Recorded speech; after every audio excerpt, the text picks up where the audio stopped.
讲到器官捐赠，其实已经渐渐被民众接受。不过因为2-3天来疫情的冲击，民众签署意愿明显减少。根据器官移植登录中心的统计，一直到今年6月12号，全台有19000多位患者的等待，不过有接受到器官的只有328位。所以为了唤醒大家器官捐赠延续生命意义。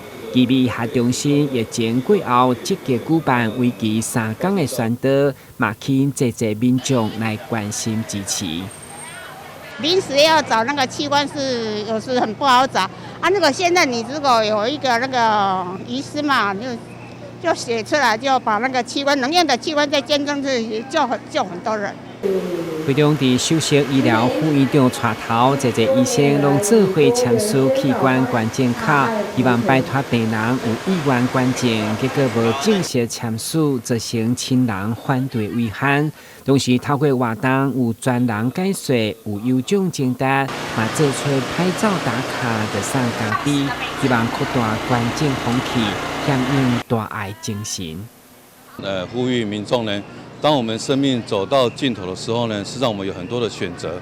那特别是我们可以勇敢的拒绝无效的医疗，让生命得以善终。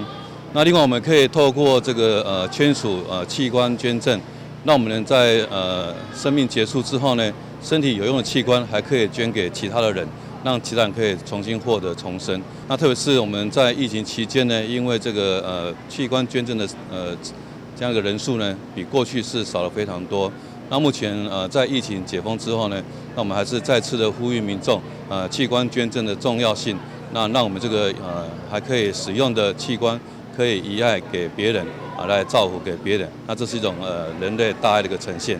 确实因为疫情的较了，除了民众同意签署的比例减少，相对器官移植的手术嘛下降，所以病院表示需要做的就是加紧宣导签署的脚步。之前有碰到一个外院的一个捐赠者，大爱的捐赠者，但是因为碍于这个卫福部的规定，这个病人不能够相互的转院，所以那个大爱的病人就没有办法实现他全部捐赠的这个愿望。那目前这个疫情已经这个解封了，所以现在我们大概就是这一块我们会再加紧脚步。事实上大家都有一些概念了对于这个大爱的这个捐赠移植，事实上大家都可以接受。那就是落实的问题。那另外一些外在的影响的因素，大概也会因为疫情的结束而结束了。